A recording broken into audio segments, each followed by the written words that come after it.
Welcome to the GICHD's latest podcast episode, Access to Land, Driver of Conflict or Enabler of Inclusive and Sustainable Peace. My name is Abigail Jones. I'm an advisor on diversity, equality and inclusion at the Geneva Centre, and I will be your host for this podcast episode. So, access to land is often a central issue in the build-up to conflict. First, this can be in contexts where there is political, social, and economic exclusion, which can actually serve to increase inequalities in access to land. And this can have a knock-on effect where there are inequalities in access to land that can lead to frustrations and also tensions between different groups in the country context. In addition, control of land and natural resources is also a strategy that is actively pursued by armed groups. And this is because it enables them to exert power and influence. And of course, there are many other examples which we can draw upon and which we will do during this podcast episode. So we at the GICHD believe that this is absolutely crucial, understanding and addressing inequalities in access to land.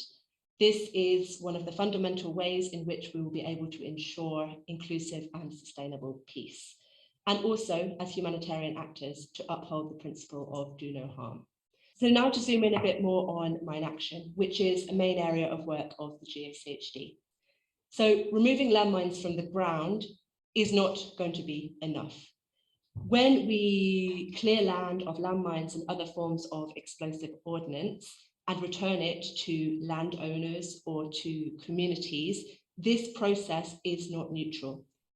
And evidence shows us that if this is not done in an inclusive and responsive manner, by which I mean understanding the needs and the realities of people of diverse backgrounds and identities in the local population, then this can actually have unintended negative consequences.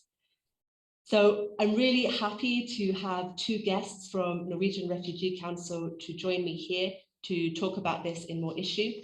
We have Jim Robinson, who is the Global Coordinator of the Housing, Land and Property Area of Responsibility.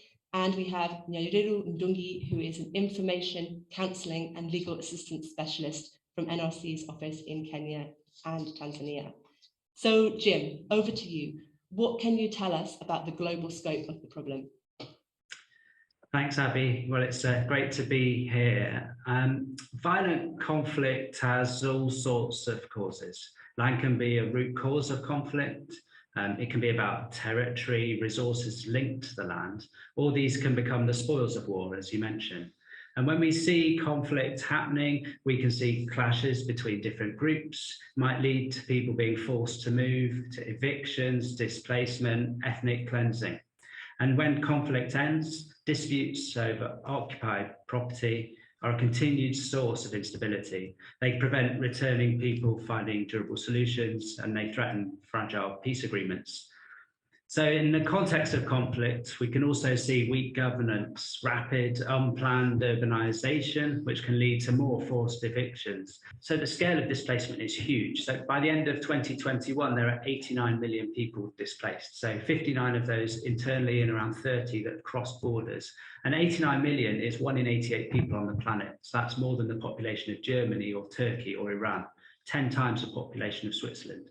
And with the conflict in Ukraine, it's predicted that there will be over 100 million people displaced, having had to leave their home this year. And everyone who has had to leave their home, they're in need of somewhere to stay, to live. So that could be with family or friends, with strangers, renting, or in kind of informal or formal camp-like settings. They might be prevented from returning to their homes after the conflict is over as well. So there's significant issues. And people can often have to move numerous times. They'll have little security in their housing arrangements when they're on the move. If they've crossed the border, they might have specific challenges linked to their citizenship or lack of it. And being away from home, being displaced, it can be for a short time, but it's often for a long time. So displacement lasts 20 years on average for refugees and more than 10 years for most who are displaced within their own country. And we see these problems, if they're not resolved, all these different issues around land, they can lead to conflict to flare up again. They might prevent recovery after the violence is over. And, you know, from a humanitarian perspective, what we're talking about is housing, land and property rights. So what it means to have a home that's free from the fear of forced eviction, a place that offers shelter, safety, the ability to secure a livelihood. And I suppose if you think about your own home or accommodation, what makes that feel safe and secure? Well, it's about the rules, the arrangements that are in place that make it possible for people to live on their land, to use their property. And that's not just laws, it can be customs, attitudes, all sorts of things that influence our right to housing, land and property. So it impacts all of us, where we live, where we stay, where we work, with family, community. It's a fundamental part of being human. And we see that as something that comes up in all conflicts.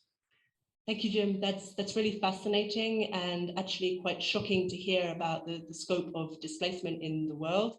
So to follow on from what you have already mentioned, perhaps you could give us a bit more information about how housing, land and property issues impact on people differently.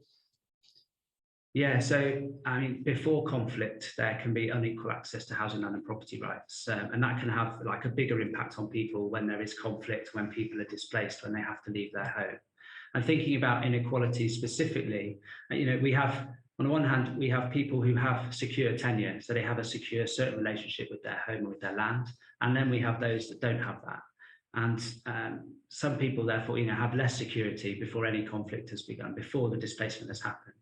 I mean, for women particularly, access to and control of housing and property is massively important for their economic and social well-being. But often, even before conflict, women are disadvantaged when it comes to HLP entitlements. Land ownership remains largely restricted to men in many settings, both in the case of tradition and law. And in fact, globally, men hold almost 3 times the amount of land than women do. Inheritance is fundamental for the accumulation of assets, and this includes land. And often women and girls have fewer inheritance rights than men and boys. And even when legal frameworks are in place, there can often be a large gap between this law and what happens in practice. And we find that conflicts can make these inequalities even worse. So women experience the loss of HLP rights at every stage of displacement. You know, when women are forced to leave their homes, finding a place to stay is critical to survive, and also critical to provide safety for their families. They also have very different experience of HLP rights in terms of returning. Women are less likely than men to possess documentary evidence of their land tenure, of their link to their land. They're more likely to experience violence in relation to their dispute. So when we humanitarians respond to a crisis, you know, we're not intervening in a legal, political, social vacuum. The activities we conduct have consequences, and we've got to be as aware of this wider context as we possibly can.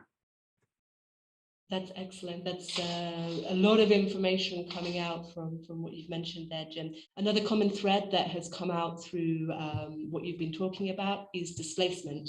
And I think that it would be really interesting actually to hear from Nyaruiru now, to know more about how this is playing out concretely with returns processes from Kenya to Somalia. So Nyaruiru, over to you. So thank you so much, Abby and Jim, for the opportunity to discuss about this. Now more than ever, displacement is a global issue with the statistics that Jim just gave.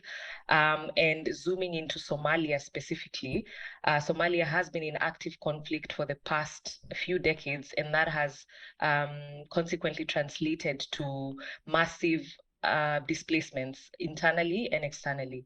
Kenya is hosting a big number of Somalis, specifically in the Dadaab refugee camp, where we have been providing information to potential returnees moving back to Somalia.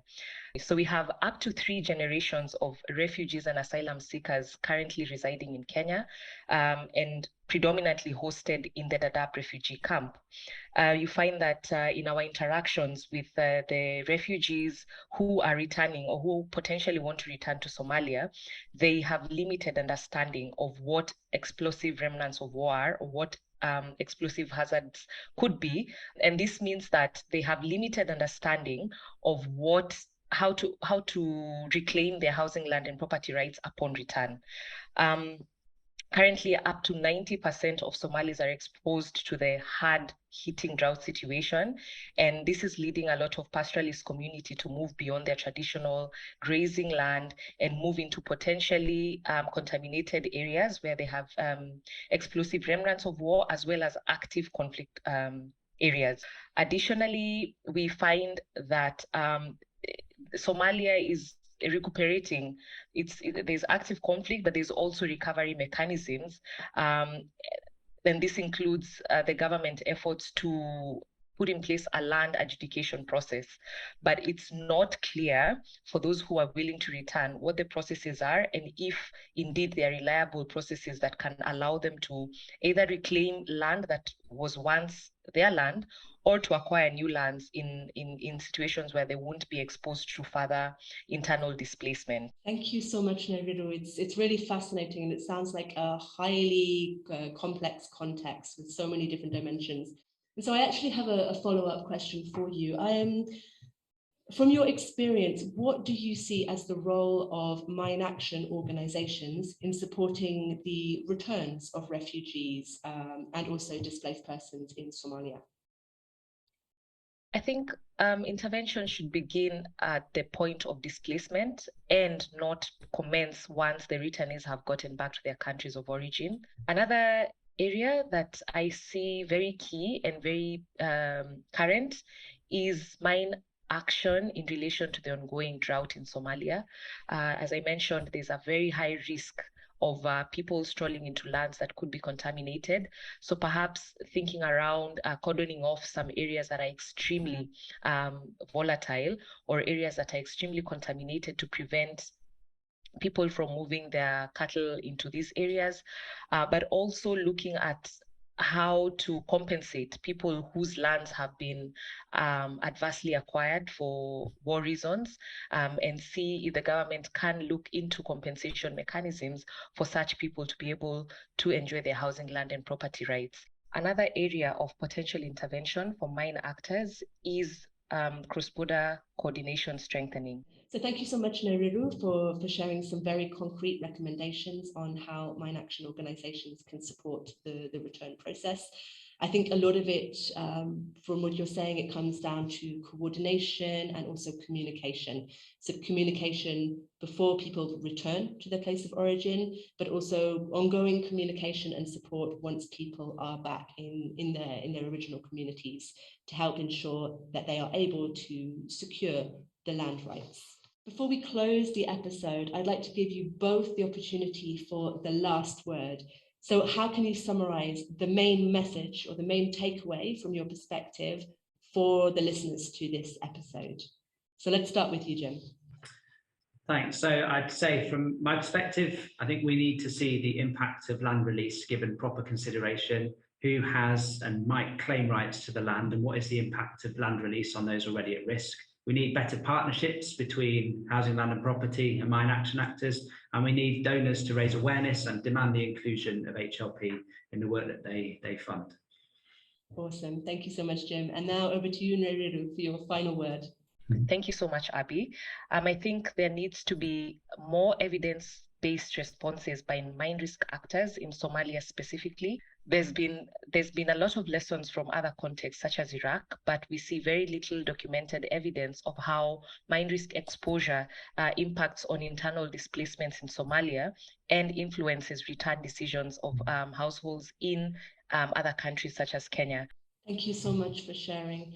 And then just to conclude, I think one of the main takeaways from my side from this discussion is that it becomes clearer and clearer that releasing land or handing land that was previously contaminated with landmines or explosive ordnance, it is not neutral. There are many different considerations that mine action organizations need to keep in mind if they want to ensure that the return of that land does lead to positive outcomes.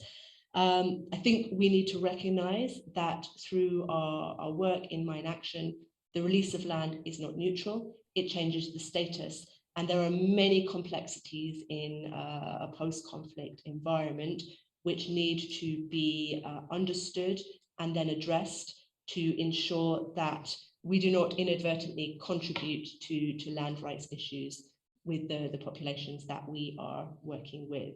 So I'd like to thank Jim and Nyaruiru for this very rich and interesting discussion. I've certainly learned a lot. For all of our listeners, thank you for tuning in, and please tune again next time.